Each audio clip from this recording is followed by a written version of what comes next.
যদি শেখ হাসিনা ফেরে বা আপনারা বলছেন হয়তো ফিরতে পারে, যদি ফিরে আসলে কাদের বেশি ক্ষতি বা কারা বেশি বিপদে পড়বে বলে মনে হয়?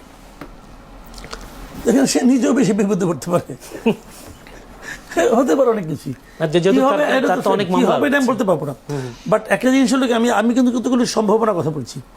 যে ধরেন হাইপোথেটিক্যালি, ধরেন উনি ফিরল, হয়তো সকল সম্ভাবনাকে আমি বাদ দিলাম, সব কিছুকে বাদ দিয়ে বললাম যে উনি প্লেনে করে কীভাবে প্লেনে ফিরল, এয়ারপোর্টে উনি যেদিন আসবেন সবাই জানলো, তাহলে কি হবে?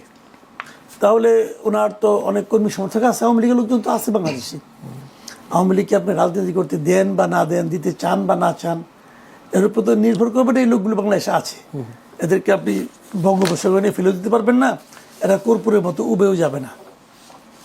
তো তারা যদি ওখানে যায়, গেলে কি হবে? গেলে একটা ম্যাসাকার অবস্থা হয়ে যাবে। যে মনে করেন এখন ওনাদের যদি আপনি যেতে না, যেমন ধরেন 23 তারিখে ওনাদের প্রতিষ্ঠা বার্ষিকী, কই অনলাইনে কে জানি কি বলছিল, প্রতিষ্ঠা বার্ষিকী পালন করো, কি পালন করবো তাও বলে নেই কিছু। তাতেই দেখেন গভর্নমেন্ট 6 জেলায় আর্মি নামাই দিছে, বিজেপিও নামাইছে। এখন তার মানে কি হয়েছে? পুলিশের উপর গভর্নমেন্ট নির্ভর করতে পারে নাই। তো এটা তো আমি মনে করি যে এক ধরনের ভীতি, এবং এই ভীতিটা একদম অমূলক ভীতি, সেটা আমি হয়তো ভাবতে পারি, কিন্তু গভর্নমেন্ট তো ভাবে নাই। গভর্নমেন্ট তো নামাইছে, এখন নামে গভর্নমেন্ট কিন্তু তার শক্তিমত, তার পরিচয় দিচ্ছে, তারা এতটুকু ভয় পাইছে।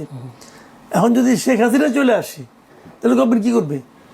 গভর্নমেন্ট তো বলতে ঠিক আছে, ওখানে কেউ যাইতেই পারবে না, ওখানে 144 অথবা আপনার কারফিউ দিয়ে দিলেন, ধরলাম, সবই ধরলাম, যে তারপর সে আসলো।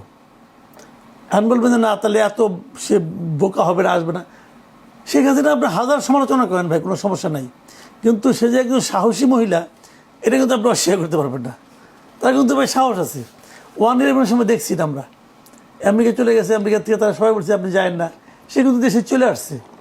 তো এখন সাহস, দুঃসাহস অনেক কিছু হতে পারে। ধরলাম এই সাহসটা তার জন্য ক্ষতিকর, ধরে নিচ্ছি কথার কথা, ক্ষতিটা কী হবে? তাকে নিয়ে আপনি জেলে ঢোকাবেন, ঠিক আছে, ঢুকালে পরে কী হবে? তাহলে ফাঁসি দিয়ে দিবেন, কারণ তার বিরুদ্ধে তো ফাঁসি রায় আছে, অথবা আপিল হবে। আপিলের দিন এখনও হবে কিনা আমি জানি না, ডিসেম্বরে আসলে বোধহয় আপিলের মেয়াদ থাকবে কিনা আমি বলতে পারবো না, মনে হয় থাকবে না। তাহলে আপনি তার ফাঁসিতে চড়াই দিলেন, তারপর কি হবে? তারপরে কিন্তু সহজ কিছু হবে না। তারপরে যেটা হবে, সেটার আফটার ইফেক্টে কিন্তু গভর্নমেন্টকে ভাবতে হবে। বাংলাদেশে একটা অস্থিরতা আর কতদিন চলবে ভাই?